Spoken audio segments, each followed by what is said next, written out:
Welcome to High Strangeness, where we ask questions and explore all that is strange and unexpected in our reality.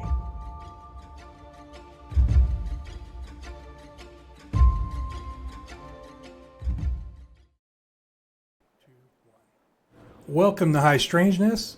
I'm Tony, and this is the place where we talk about all things strange and unexpected in our reality. In today's episode, we have an interview, and we're going to talk about something that maybe some people would think is strange, but really, is it strange? One of the things I've often thought would be cool is if I could get access to a time machine, so I could go back in time and see people and really understand how they lived back in that time. I also thought it would be interesting, what if somebody could come from the past to our time and see how we live? Here in America, as a first world developed country in 2024, I'm sure they would look at us and be amazed at how we live. We have comforts, amenities, technology, and really everything at our fingertips. But with all of that, we are more dependent and more helpless as a society than probably ever before. Many of us are completely entrenched in the current lifestyle that we have. We don't think about really anything past that point. We just kind of live, go to work, and do the things we do. But what if something came along and derailed that lifestyle? Would we even know what to do? Now, an example is, what if an EMP, electromagnetic pulse, hit the U.S.?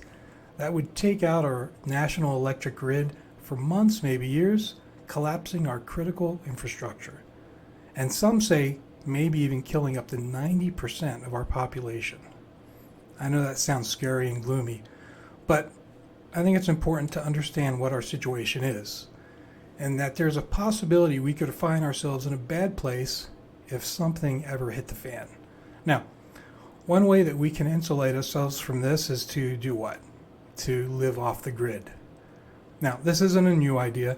There's people doing this and have been doing this for a while, but if you're like me, I often envision these people as somebody in a little cabin, maybe nestled in the woods, keeping away from everybody else, and that's just how I've always thought about that.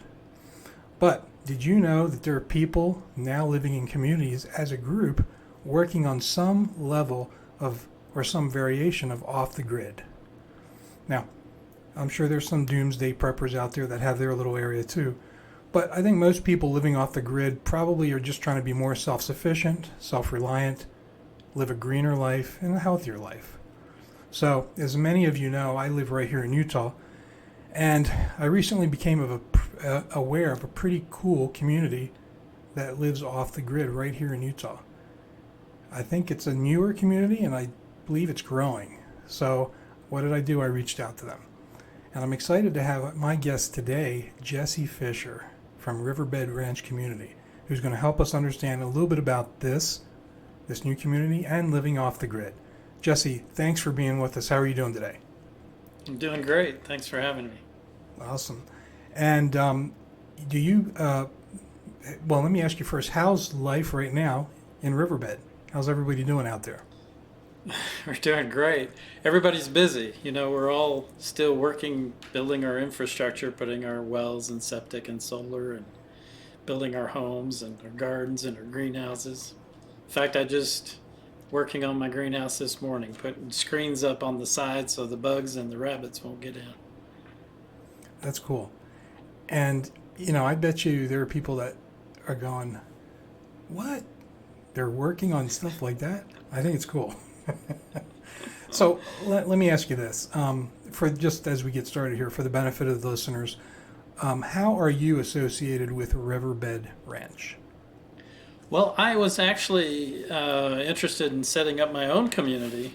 I had read about what I consider to be an economic miracle that was Brigham City, Utah in the 1860s and 1870s.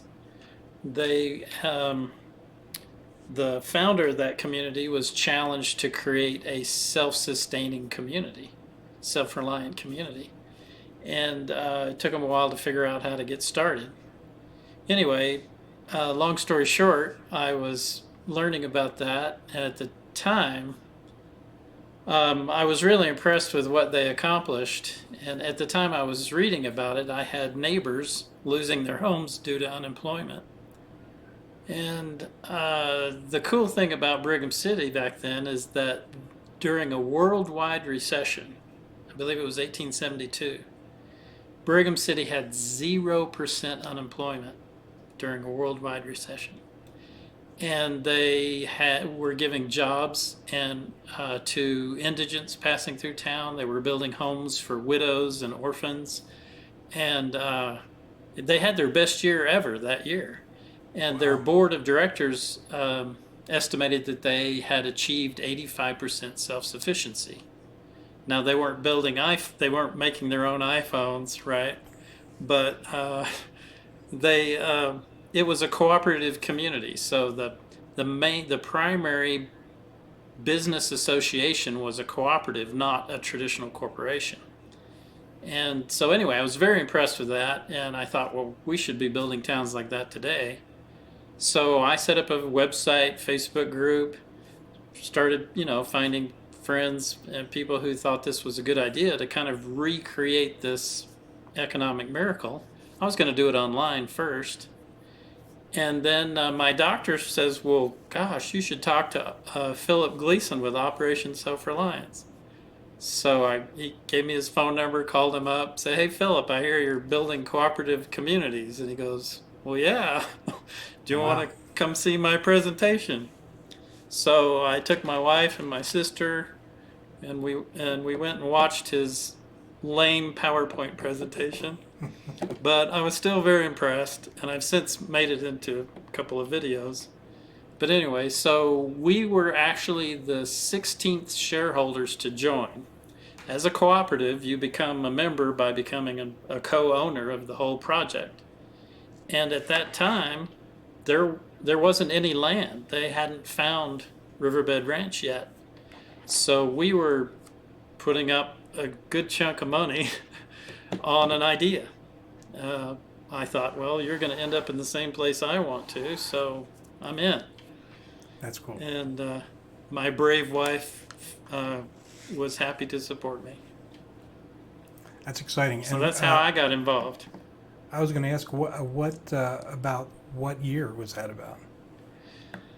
That would have been 2019. When was the pandemic?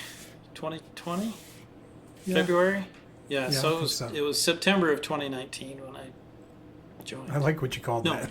No. February of 2019. It was September when I started doing the marketing for the project. Yeah. So this is pretty new, pretty recent. That's exciting.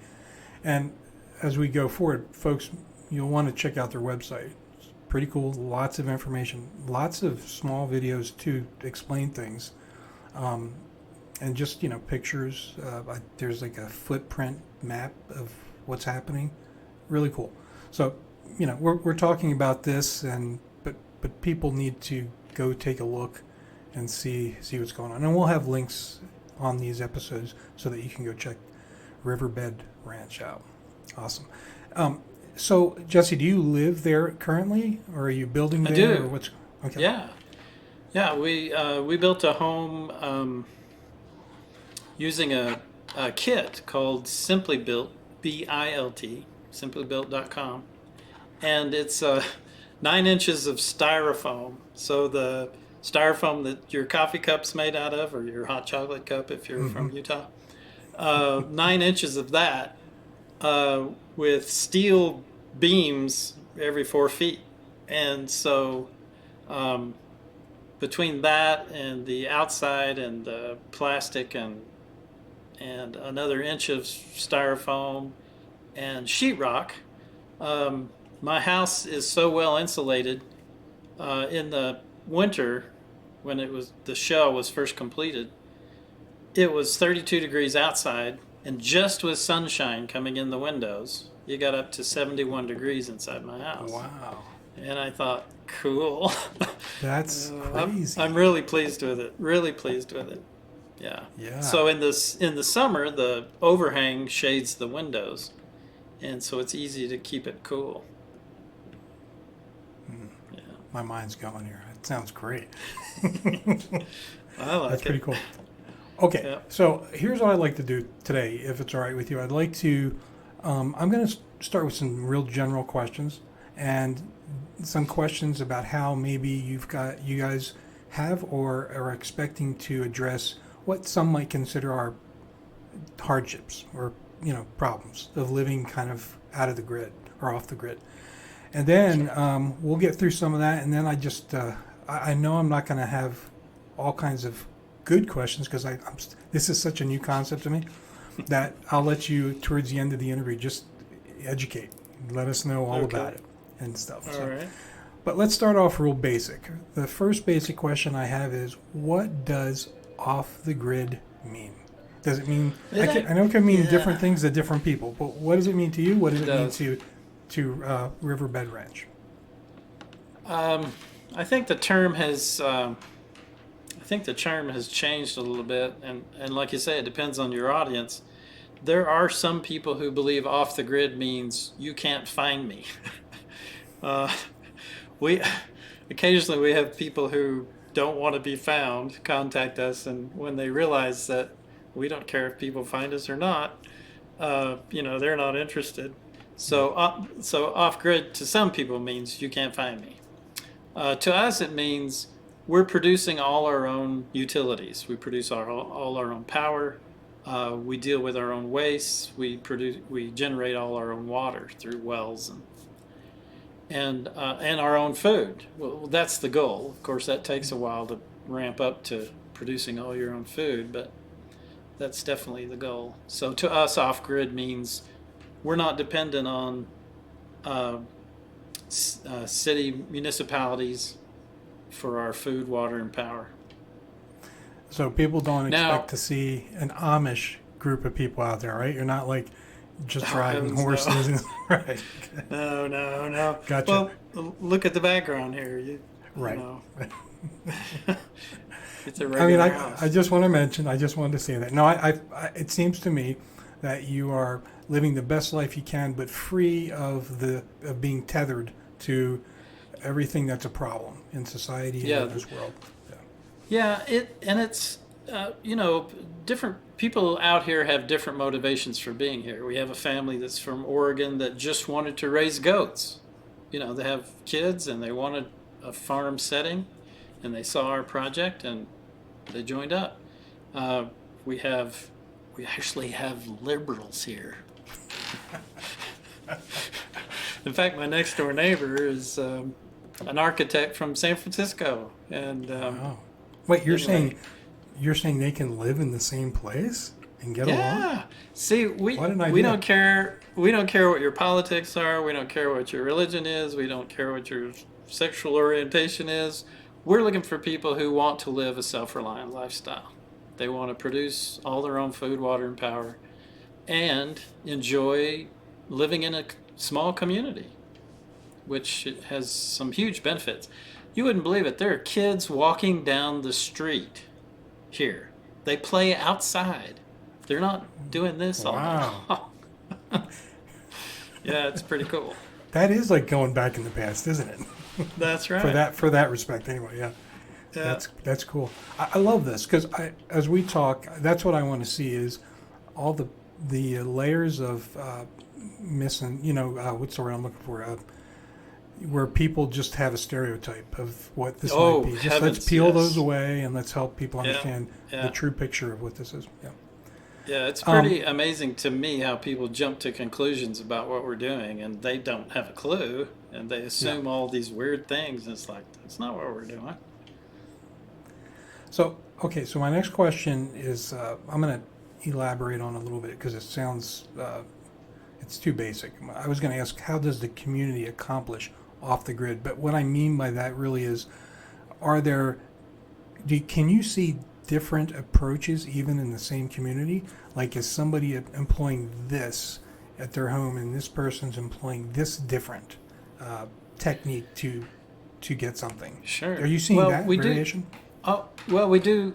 There's, as long as an architect or an engineer will stamp your plans with his pretty little red stamp that says it qualifies under the International Residential Code, we don't care if you build your house out of Legos, as long as comply with the law. And so we have people building, oh gosh, we've got traditional stick-built houses with, but the walls are a lot thicker. We've got compressed earth block homes. We've got ICF, insulated concrete forms. That's the hollow Legos, styrofoam Legos, and they pour concrete down in it. Let's see, what else? Oh, there's a straw bale house being built. So in that regard, as far as housing goes, a straw bale house. So instead of insulation in your walls, you have straw bales. Wow. Okay. So it's a wooden frame.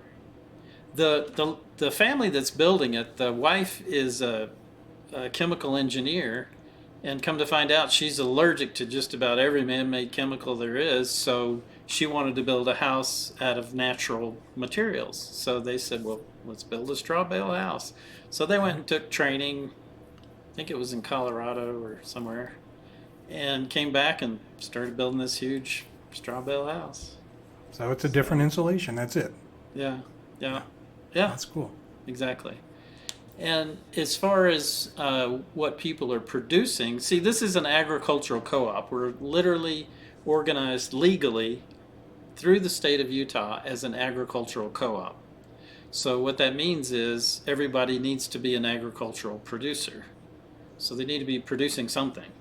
Okay. And it can also be agricultural services, like a tractor repairman would count. So we have one family. In fact, the family with the straw bale house, they are focusing solely on herbs and vegetables, producing herbs and vegetables. The next door neighbor is their brother, and their family is focused on animals. So I don't know how old she is now. She was 13 or 14 when she moved here, the daughter, oldest daughter of the animal family. I think she's 17 now. Anyway, she manages their goat herd. And I don't know how many goats they have, but it's at least 20 or 30 goats. Wow. And she breeds them, she sells them, she may slaughter them, I don't know. I don't know. She just uses them, yeah. It's good. Yeah, a couple of years ago, they counted all their animals, and they had 100. And that was goats and chickens and quail and rabbits and a dog and a cat. And anyway, so they're into animals, and the other family's into vegetables and herbs. So and then there are others who are doing both. Okay. Yep. Well, I was going to ask you, so if I were going to move there, I should bring something to the community, meaning participate in some way, right? You're not looking for people to do what that one person did, which is say, can I be in the corner and be left alone? They need to participate, right? Is that sound right in some way? Yeah. It's more like, here's an opportunity, and you can engage in this opportunity as much as you want. Gotcha. I mean, we have an older couple that moved in. They got their home finished. In fact, they were the very first people to move out here. And when they got their home finished, I haven't seen them since. They're just enjoying living in their house. Good for them. Yeah. And, we have social activities. So every third Friday, I believe it's at 6:30, we have a potluck. Just whoever wants to come and visit and share a meal together.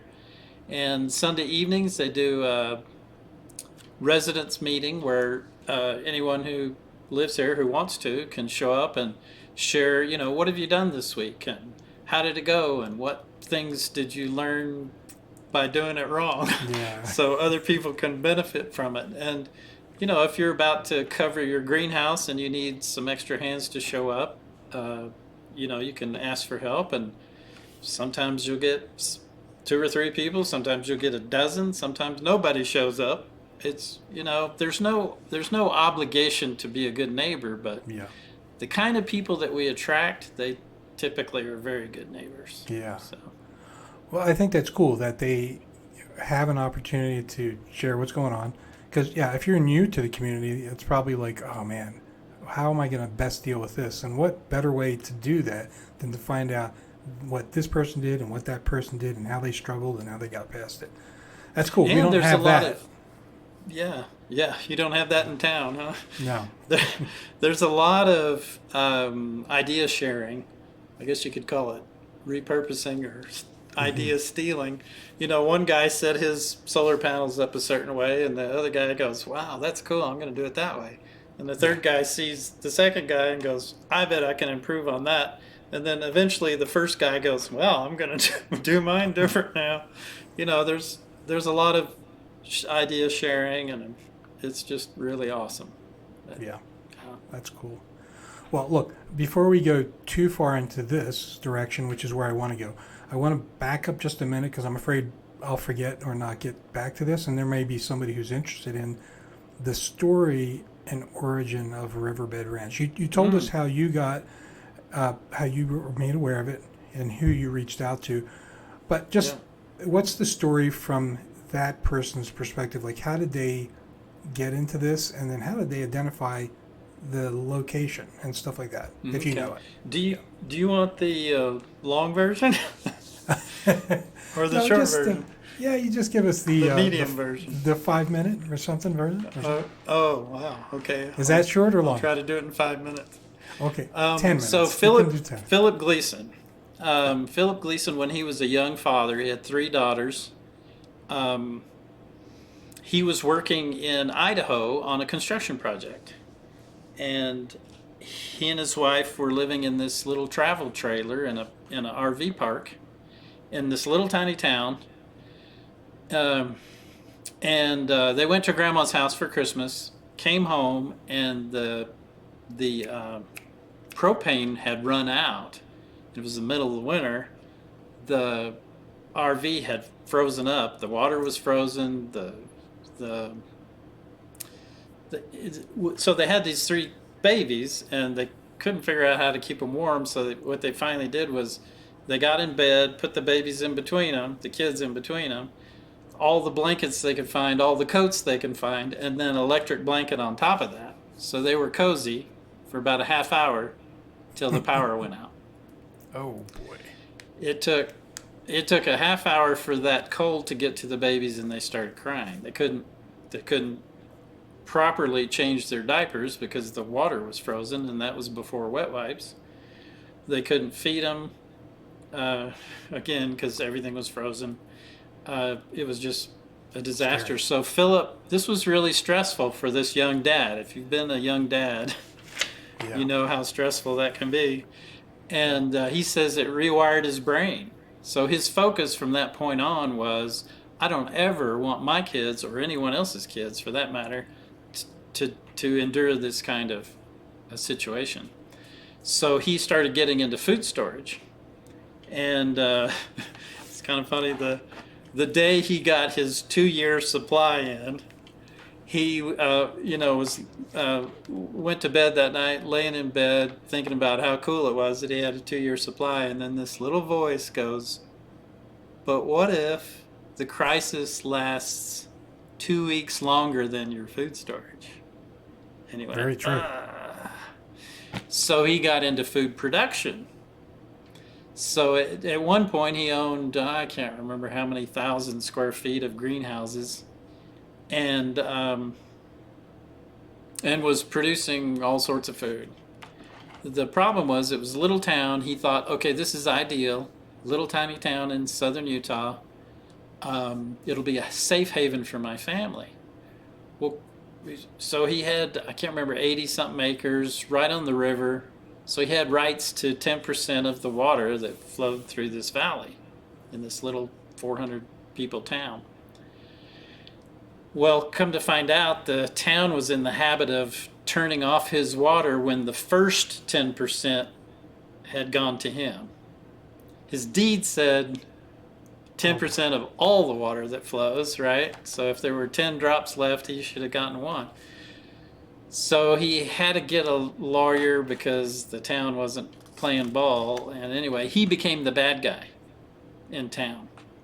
And so the kids of the town fathers started abusing his kids at school. So he backed away and said, okay, what can I learn from this situation? And he realized that small towns are just as dependent on the people in small towns are just as dependent on the system as people in the big city. And they're just as vulnerable. And so just as nasty, possibly, too. It can be. Yeah. He said they were good people until Right. this situation came up. So that's how he really got into this. It took him a while to figure out what to do next. He knew he couldn't move up into the mountains in a cabin because his wife and daughters wouldn't stand for that, right? So finally, this idea just brain dump to build a community where everybody's producing all their own food, water, and power. There's no good old boy system to have to deal with because it's a brand new town. Yeah. And anyway, so he fought it at first. He's spent his career in construction, residential and commercial. And it was like, nah, that's a dumb idea. But it wouldn't let him alone. It kept bugging him. So he finally said, well, maybe it'll work if we do this. Finally, he narrowed it down and made it this PowerPoint presentation that I watched. And he and some buddies were on a boat down at Lake Powell. And he said, hey, can I show you this idea I've got? And three of the 12 people that were there said, we want in. Wow, it's cool. So, yeah. No, it's so that's, good. I mean, that's his story. I think it's great. And I think people can relate to this some because if you've had any hardships, you go, man, how do I break away, right? That's number one. Number two, who hasn't thought, if I hit the lottery, I'm going to buy a plot of land and I'm going to go away, right? People have thought that too, right? So I think in the back of most people's minds, they're thinking, how do I break away? They know it sounds like a good idea. It's just maybe scary to do it on your own or the first time, right? So well, I can't tell you how many people. Yeah, I can't tell you how many people who I talk to, because the phone rings to me.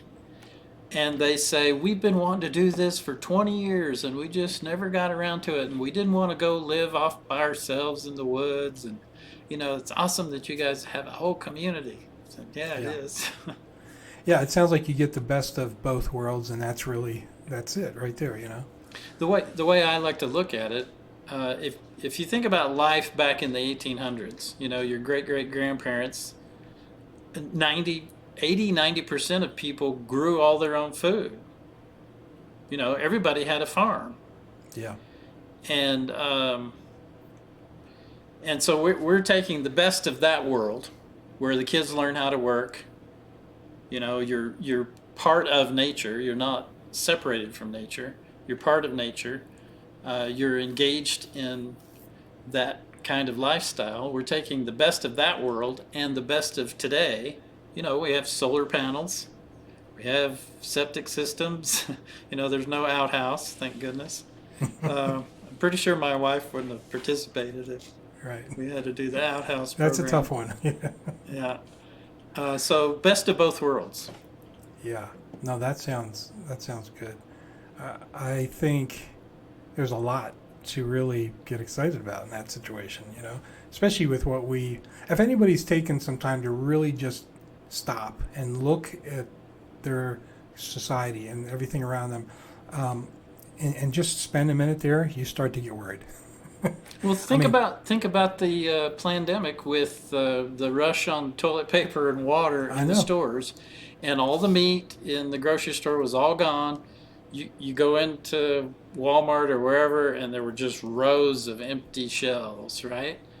And I just kind of chuckled because it wasn't stressful for me at all. Right.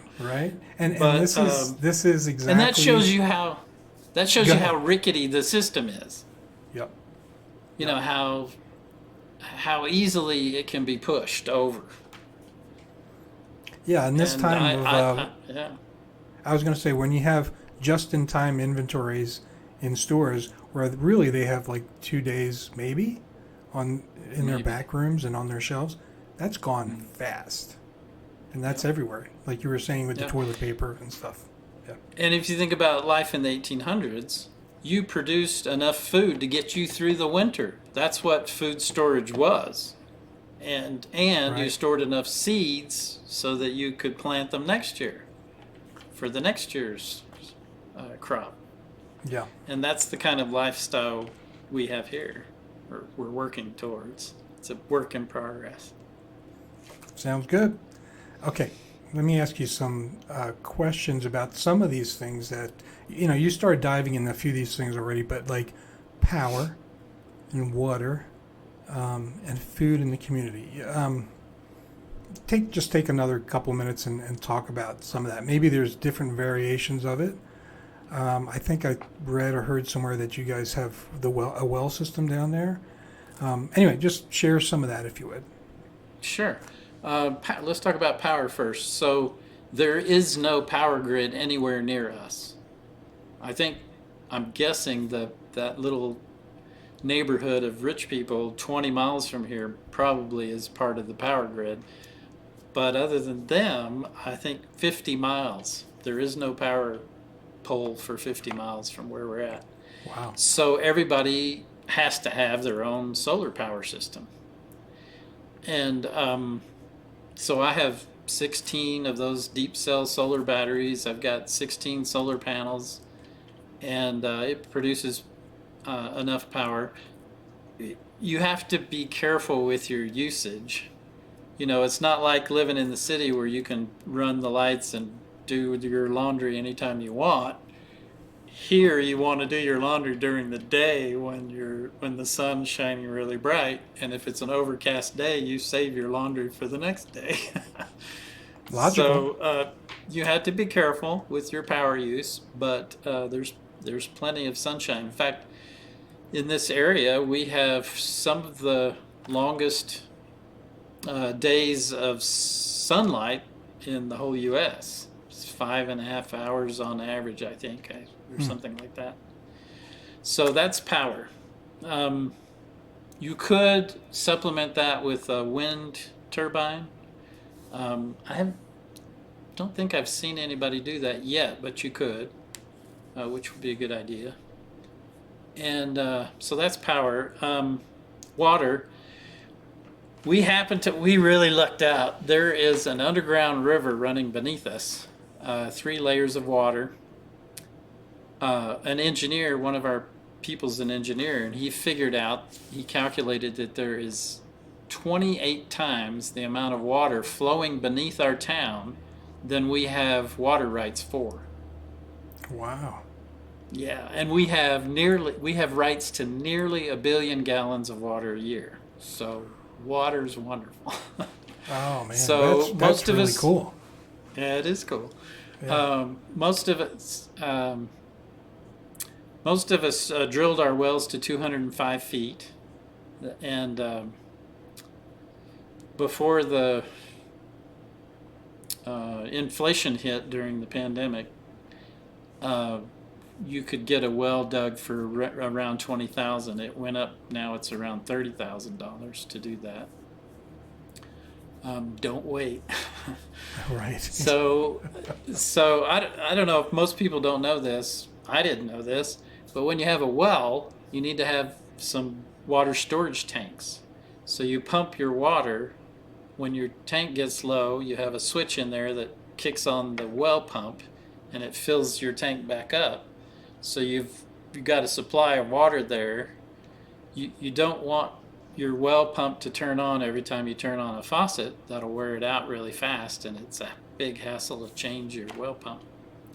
It's a lot easier to change the pressure pump that pushes the water from the tank into your house. Anyway, so that was interesting to get used to. Well, that's an interesting thing that is very logical, but you're right. Like, who thinks about that ahead of time until you're in that situation and you go, oh yeah. So, we cool. essentially become our own utility company. So when something breaks, I get to fix it. Yeah, which can be exciting. Yeah. Anyway, so that's power and water. Let's see, what else do we do? So food, greenhouses. So because this is an agricultural co-op, when you join, you agree to build a passive solar home, because we don't want you to freeze to death if your solar system goes down in the winter, right? We prefer living neighbors to dead ones. Okay, call me crazy. Let's see. So you agree to build a passive solar home. You need a greenhouse to produce some food. It stretches out the growing season quite a bit. And actually plants grow better with a little bit of shade. You know, you can put a shade cloth over your greenhouse and your plants will grow better than if you don't have one. Can I ask you a question about that? Sure. So let's say, you're getting a real city liver who says, I want something different than you. And they're looking at something like this with little experience, for instance, in food production and greenhouse. Is there a place for them to get that knowledge? Do you guys say, hey, check this to learn about it? And this is Sure. what we suggest. Is there anything like that? Yeah, we have an educational nonprofit. It's a literal 501c3 nonprofit called the Academy of Self-Reliance. It's academyosr.com. And on there we have, in fact, I could share my screen and show you if you want. I don't know if we'll be able to, but try it. Go ahead. Oh, okay. Should I try it? Yeah.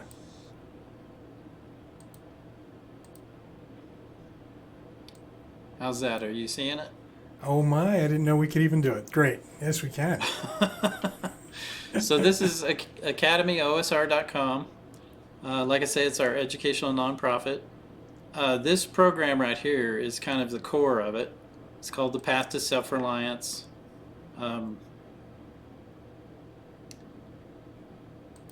Yeah, I was wondering what that OSR was because I was on the website and I wasn't sure. So that's cool. So this is the training program. So you can come here and work through the core 24 lessons. Whether or not you intend to homestead at an OSR community, doesn't matter. You can plan out your homestead by following the lesson plans through here. And we encourage people to actually do the lessons. Don't just watch the video, don't just read the stuff, but actually do it. By the time you get through there, you'll have a solid plan for your own homestead. And then in addition to that, if you want to focus on animals, there's lots of lessons about animals, growing food, plenty of lessons about that, homemaking and education, income possibilities, physical and mental health, off-grid communities, miscellaneous. So there's, I think there's like 80 something lessons in here.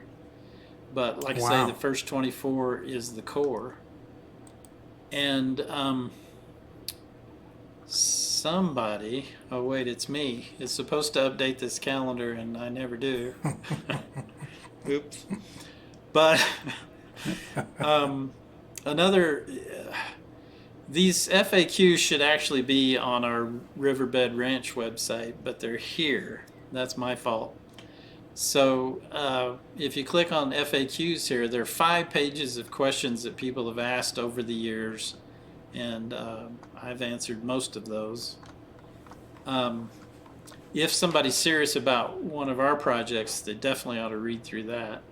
Yeah. And one other thing on this site that I think is really valuable, most people aren't familiar with cooperative communities. They were very common back in the 1800s, especially in Utah. And so I made this video, and it talks about the Mondragon, Spain cooperative community.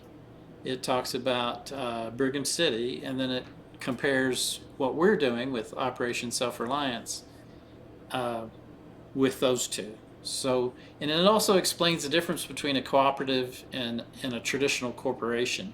And a lot of people don't understand the difference, and boy, they should. Uh, co-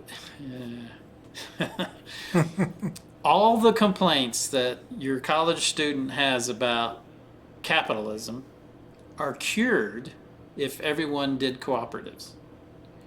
This conflict between capital and labor, so the people with the money and the workers, management versus labor, Yeah. that all started when capitalism became a thing back in the 1600s in England.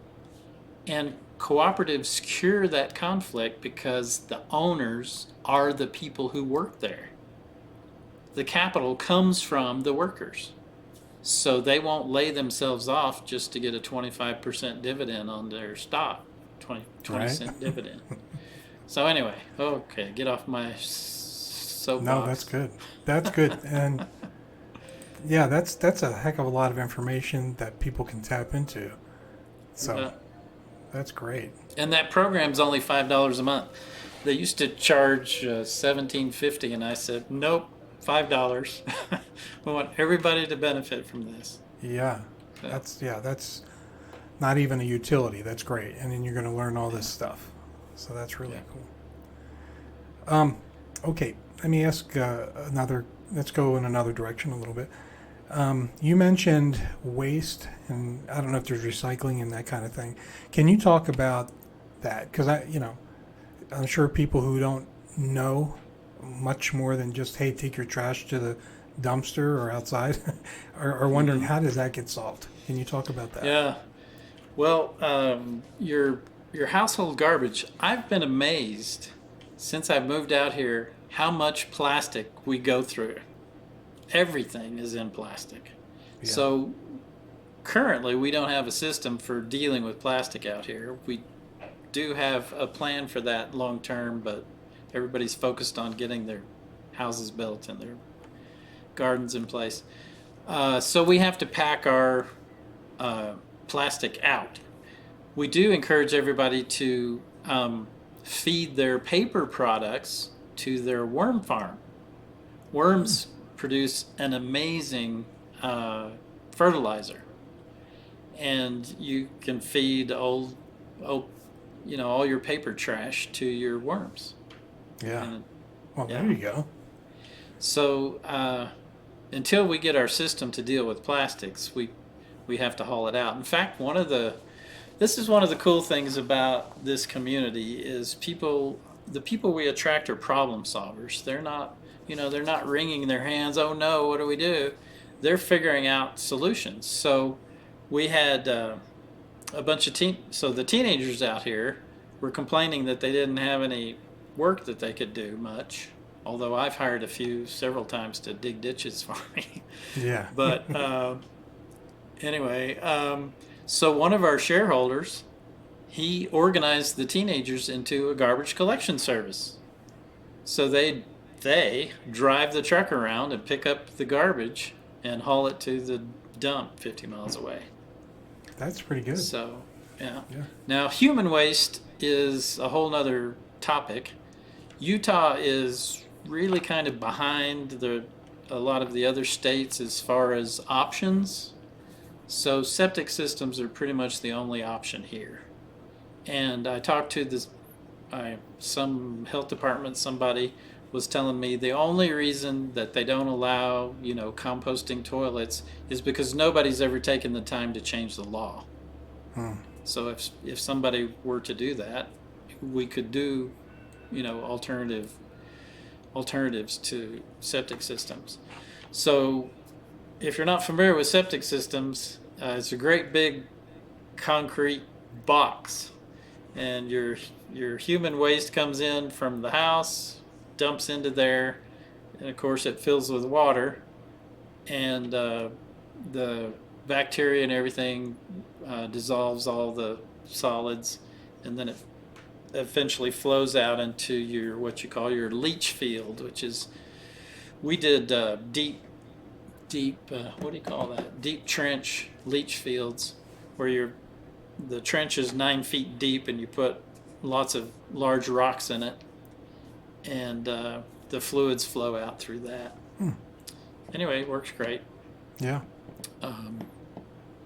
Yeah. And I'm sure people can find out more about it if they need to. Yeah. Sure. YouTube's a Yeah. great source for that Yeah. as well. Okay. Let me ask you about healthcare, medical Ah, emergencies. What if an medical emergency happens? well, it just so happens that our founder has had 2 or 3 heart attacks since he started this. Oh boy. Yeah. So, in fact, well, I shouldn't share his family's medical situation, but so I have a photo. In fact, I'm saving photos of less than fun things that have happened at Riverbed Ranch. I was going to make a video called Everything's Not Rosy at Riverbed Ranch. And it's a photo of him laying in the hospital bed with all the Oh wires and boy. stuff when he had his first heart attack. But we have a nurse here. He delivered like over 1,000 babies in third world countries. He worked with Mother Teresa. Um, he worked for the World Health Organization. Still, they started doing weird stuff, and then he retired. And anyway, he stabilized Philip and drove him to the hospital. Wow. So we do have an agreement with Life Flight helicopter service. There was a young boy here who was trying to climb a ladder with toys in his hands, and he fell back and it snapped his femur. Oh, He's just I think he was 2 years old. wow. And they were concerned because, it was a break, so they were concerned about the artery getting cut. So they called instead of driving him to the hospital, they called Life Flight, came Right. out and got him. I actually have video of the helicopter taking off with him in it. So we have a dentist, we have a doctor, we have a couple of nurses, massage therapists, chiropractor. In fact, I have an appointment with the chiropractor on Monday. Yay! Uh, So let me Yeah. ask you this. So they're not just community. They don't just live there. They actually spend some hours doing that task. So. yeah. Yeah. Oh. We have 45 acres that are set aside kind of as almost an industrial park model where the co-op set aside this land for certain social service activities, kind of like the school, the research center, the retirement home, because, we're getting older, young mother's home, equine canine therapy barn, those kinds of things. And I forgot why I brought that up. What was your last question? It was about just medical stuff, and you were talking about. Oh, you're right. Yeah. So one of the things that goes on this 45 acres is a health clinic. And so one of our shareholders, or actually several of them, got together who were interested in healthcare in the industry and designed this facility. Well, the co-op doesn't have, it's a nonprofit co-op. We don't have the funds to actually build the center, so the residents are going to have to figure out how to fund that, either through grants or loans or whatever. They figure that out. So eventually we'll have a clinic. The chiropractor has a portable chiropractor office on his 2-acre lot. Wow. So yeah. So it's being thought of. It's not. It isn't completely like, hey, that's your problem. These are things that are being thought of, right? That's good. Yes. Yeah. Definitely. That's pretty good. Okay. Go ahead and walk me through a typical day at Riverbed Ranch. Somebody wakes up in the morning. Well, The see, short that's version. the thing. That's the thing. Is I tell people, when you're thinking about doing this, you need to sit down and think through what do you want your day to look like from the moment you wake up on Monday morning till you go to sleep on Sunday night, and design your house and your lot to match that. If you want chickens, then where are you going to put them? And why do you want them? Because why you want them matters. Because it matters on what kind of chickens you get. It matters on what you're going to do with the feathers, with the chicken poop, with the eggs, with the chickens themselves. You've got to think all that through. What do I want my lifestyle to look like? So it's really up to the resident how they want their day to be. Like I mentioned, the one couple, older couple, I haven't seen them. So I have no idea what their day's like. They're enjoying their lifestyle. Me personally, I get up early, in the summer at least, and go out and work on my lot, make sure my orchard's doing okay, pull weeds in the orchard. I've been working on my greenhouse, and then by 10 or 11, I'll come home and put in a full day's work, and then in the evening, later evening, before it gets dark, if I've got enough energy, I go back out and work on it some more. So that's me, though, because I'm still, I'm still working. There are people out here who are retired, people out here with young families. So their day's completely different than my day because, they're homeschooling their kids. So that's a whole different ball of wax. Well, I appreciate you answering it that way because I think the big point is be thoughtful about what your life is. If you're going to go out there, to really envision it before you get there and go, okay, now what do I do, right? Yeah. That makes a lot of sense. Yeah. Okay. You've covered this a little bit, but hot and cold. We're in Utah, and it gets very hot, and it gets very cold, and it gets very windy, depending on where you are. It does. What's the experience been out there? I'm thinking, I don't know how much it snows out there, but let's say you have a bad snowstorm. Does the community get together to say, let's clean off some of these roads and paths, and how does it look? Well, we're out in the West Desert, so I think the average snowfall out here is 11 inches, so it's not like... Okay. I do know that, was it winter before last was really wet in the whole western U.S., and so we did have some snow drifts that were blocking the northern route out of Riverbed Ranch. And I think somebody just took a backhoe and went and shoveled it out of the way. Yeah. Whoever took the initiative to go do that. It makes sense. Hey, that's in the way. Open it up. Yeah. Yeah. I've never had any trouble. So we lived in Salem, which is in Utah County, if you're familiar with Utah. Yes. South of Provo. And we raised our kids there, sold our home during the peak of the housing bubble.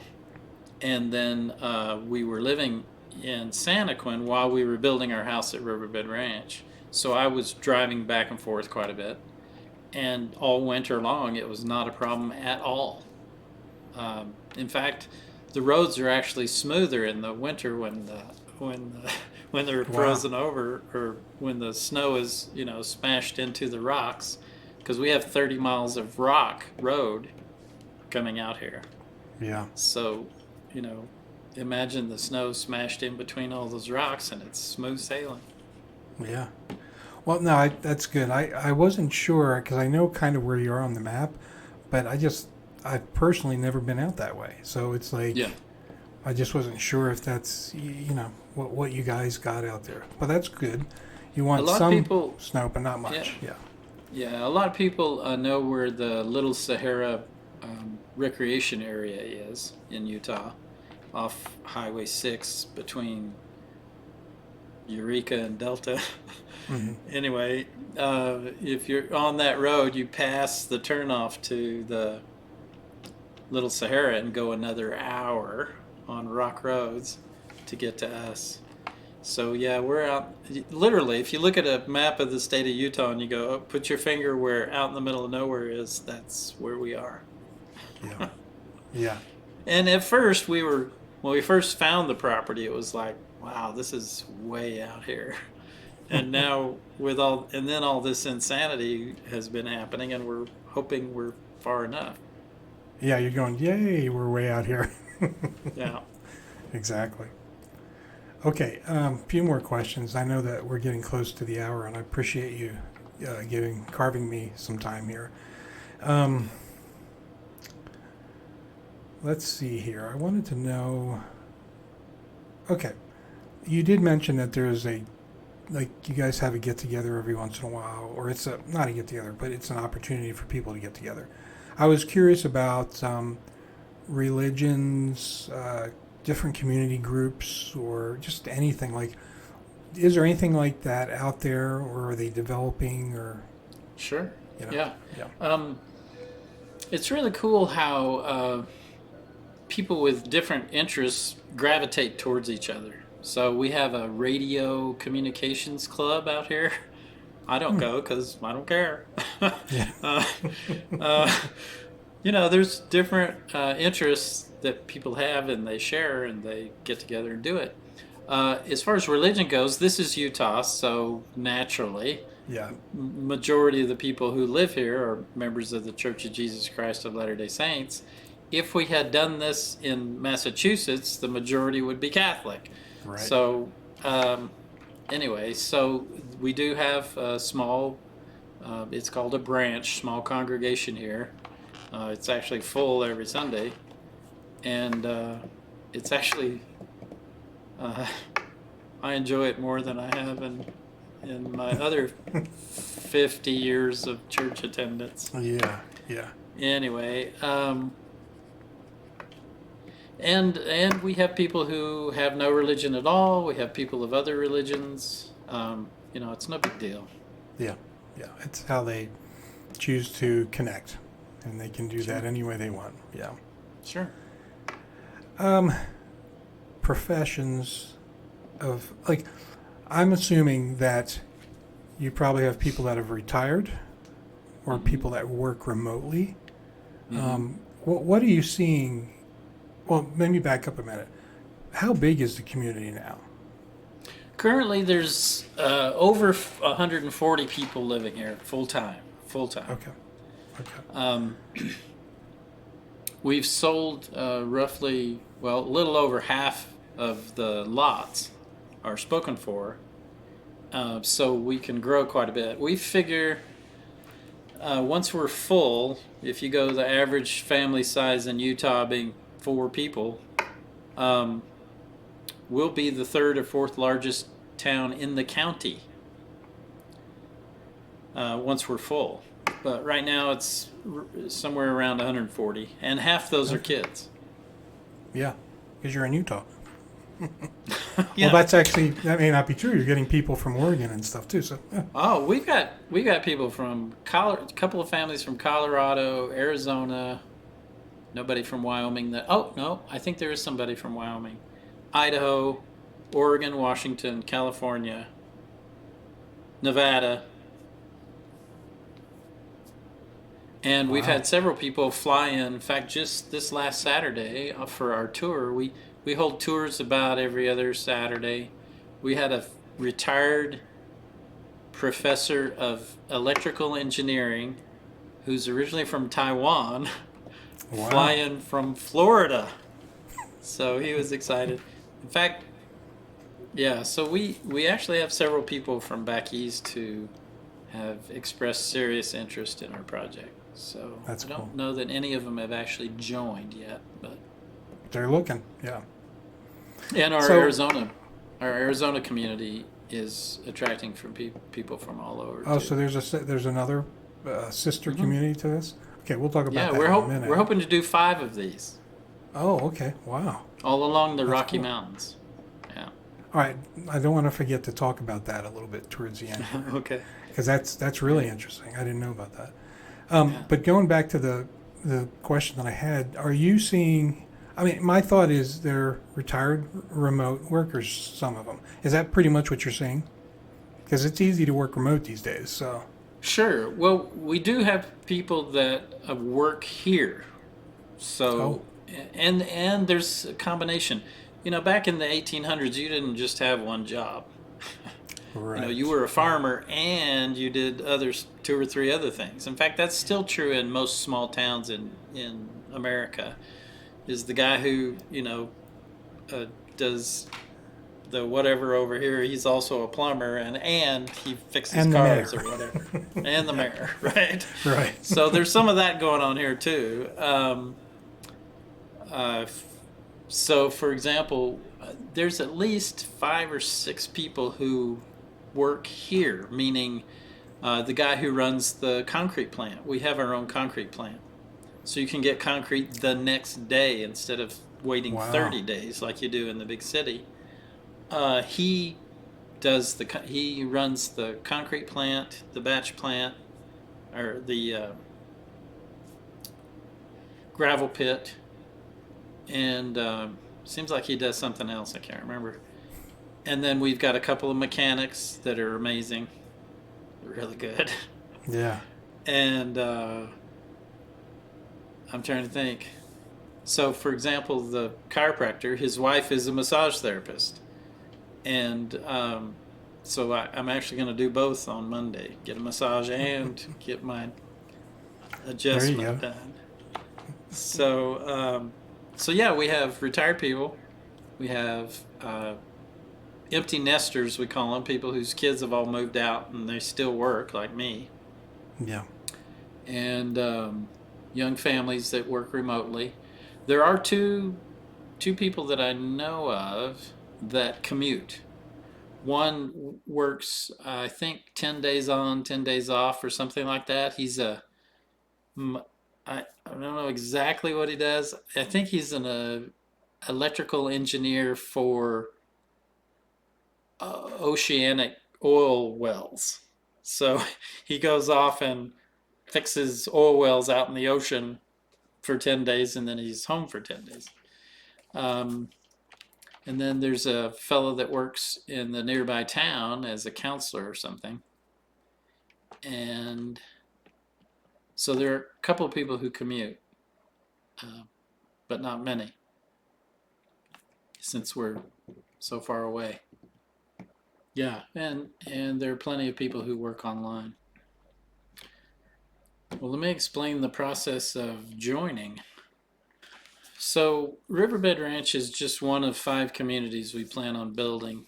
So, like I mentioned, Riverbed Ranch is part of Operation Self-Reliance, which is kind of an umbrella initiative.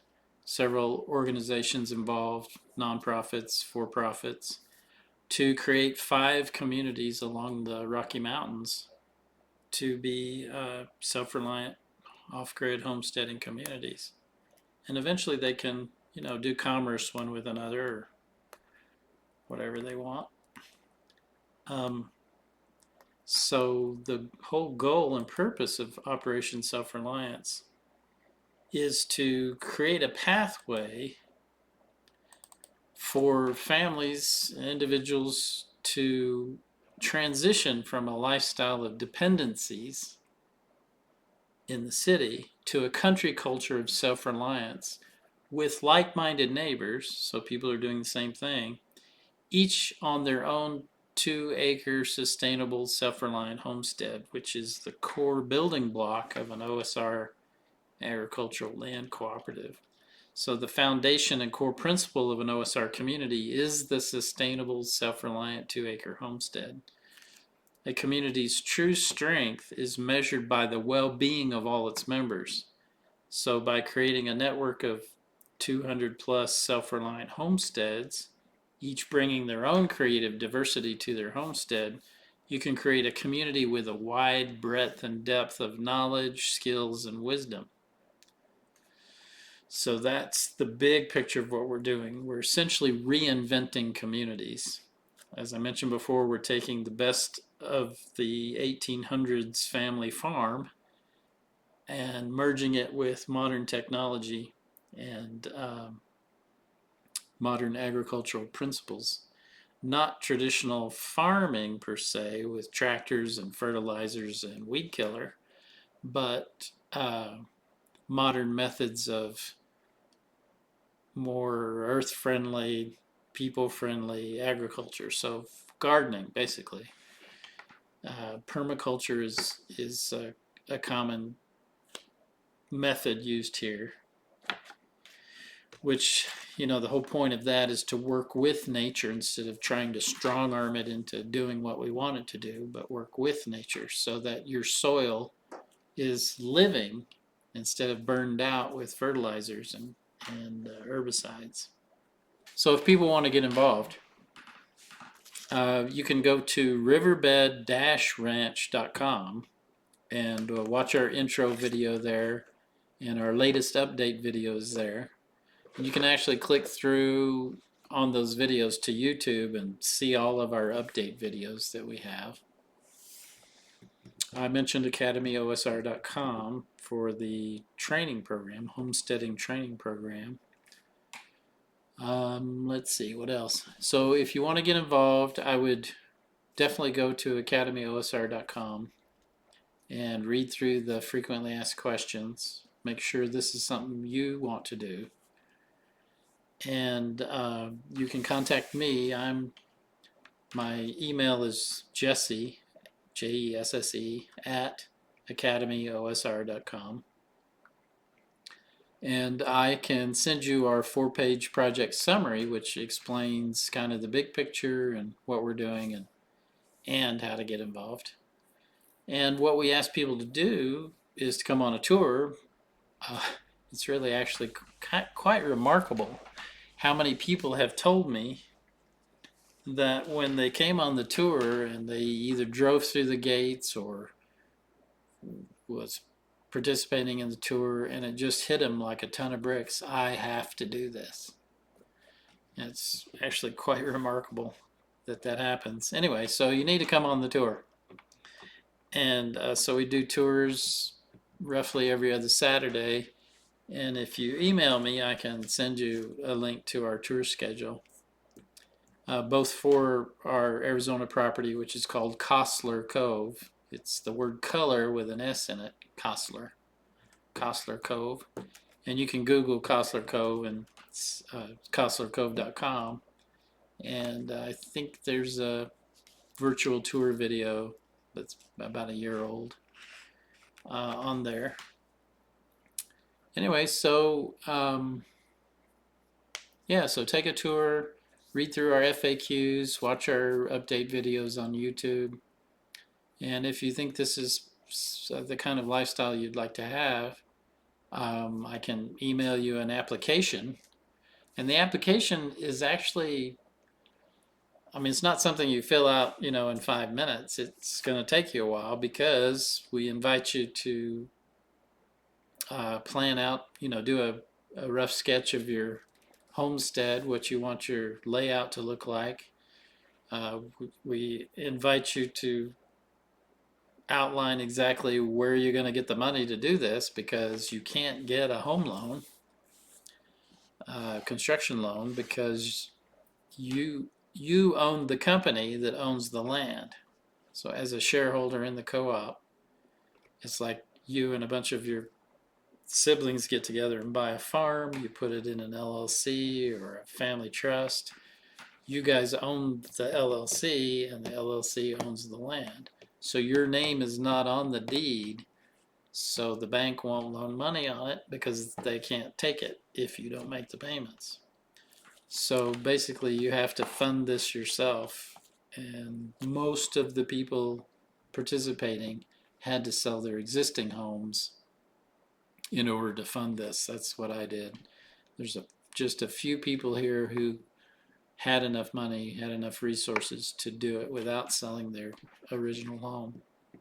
So on the application, we have space for you to we want you to be sure that you can do this. We had some people join early on. In fact, there was a young mother who told us that she had the means to do this, and come to find out, she borrowed the money for the share price from her mom. She was unemployed and she had no savings. So we sent her money back because obviously that wouldn't work. So anyway, so part of the application is, what your plans are, your schedule, when you plan on doing what. And anyway, so you submit that, and then I set up an interview with Philip Gleason, and he just reviews your plan with you. He may say, and he has said, in fact, he's been accused of trying to convince people not to do this. Like I say, there have been people who really had no business joining, and so he encouraged them to go home and earn some more money or whatever they needed to do, or revise their plan. Anyway, so Philip does the entrance interview, and he makes a recommendation to the board of directors. The board of directors of the co-op, they're elected by the members. Philip's not on the board anymore. His term expired and he didn't run again. Kind of like George Washington, he just wanted to go home and be a farmer. So then he recommends them to the board, and then the board discusses the individual and their application and decide if they're a good fit. So it's actually really cool to see the caliber of people who've joined the project. Just really awesome people. I want to wrap us up today. This was a great interview. We had good information. I want to thank Jesse for spending some time with us today to share a little about Riverbed Ranch. There was some technical issues here for a little bit where that my audio wasn't working, but I want to thank Jesse for just moving right ahead and answering questions and talking more about the ranch. So with all that,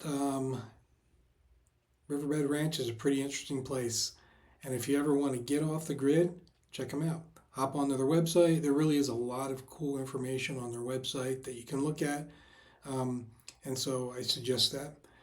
But other than that, as we put this episode to bed, I just want to remind everybody that there's a lot of strange and unexpected in our reality, and to keep your eyes, ears, and minds open. Until next time, stay safe. Thank you for listening to High Strangeness. This was a glance at some of the strange that exists in our reality.